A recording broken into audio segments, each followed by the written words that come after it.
They're telling me all the things I should do. Listen, I'm not going to be on here very long, but I'm going to jump on right quick.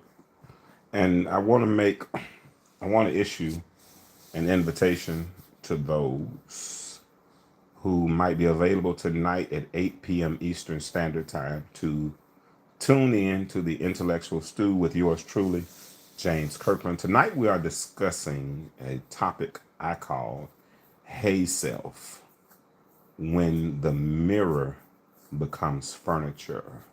It's amazing how we can look at the same apparatus or the same thing, but find a different function in the same thing. The function, what you use as one function, might be something totally different to somebody else. And that's okay because we're humans, right? We all have our different fingerprints. We got our own ideologies. We all have different orientations. We all come from different backgrounds, and because we have those differences, sometimes we're gonna view life different, and that's okay. We don't have to argue over opinions, which we oftentimes find ourselves doing. But tonight we're going to clear up a few things. We've been dealing with this whole divorce reset. I'm telling my story, but I'm telling it from more of a healed space. Last time I told it, number one, I was still bleeding because it was an open wound, and when you talk with an open wound, it's my belief that that's the equivalence of publicly bleeding. And so I believe that you should kind of, think about it. When you have a sore, an infectious sore, what doctors do or what mama used to do or what we even do for ourselves is we cover that sore up. First, we put some antiseptic on it. And that antiseptic stings, but when it stings, it clings. So it stings and clings. Then we cover it up. We don't leave it open just yet.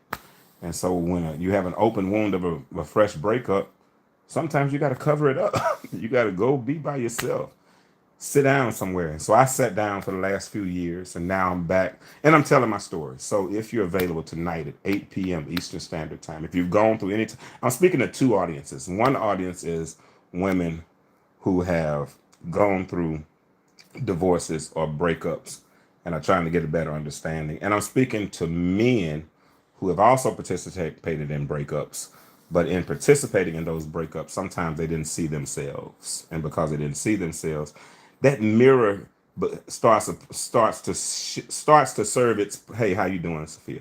It starts to serve its proper function, right? Because like I said earlier, for some people, a mirror is just furniture.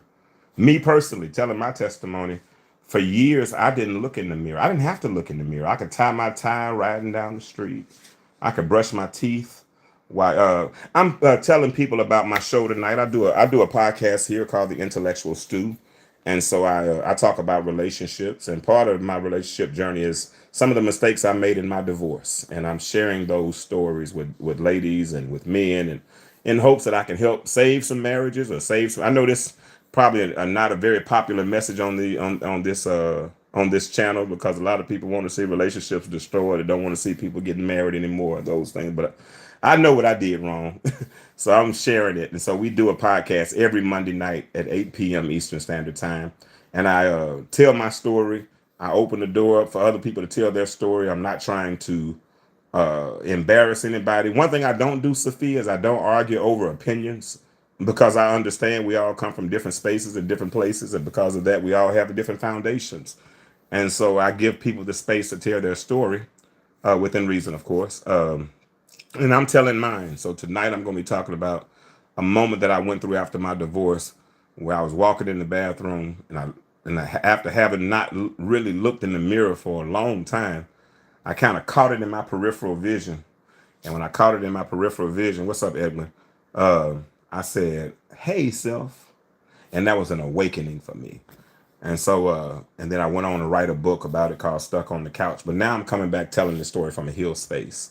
And in that moment when I looked in the mirror, I saw myself in three dimensions. I saw who I was, who I had become, and I saw who I was supposed to be, all in that moment. And it started me on what I call on the path to better. So I'm sharing my story now. I do it on my podcast, which is every Monday night, like I said, at 8 p.m. Eastern Standard Time. The name of the show is called The Intellectual Stew. Intellectual, Intellectual, Stew, Stew.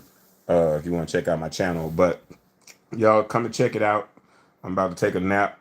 Get ready for tonight because it starts at 8 p.m. Eastern Standard Time.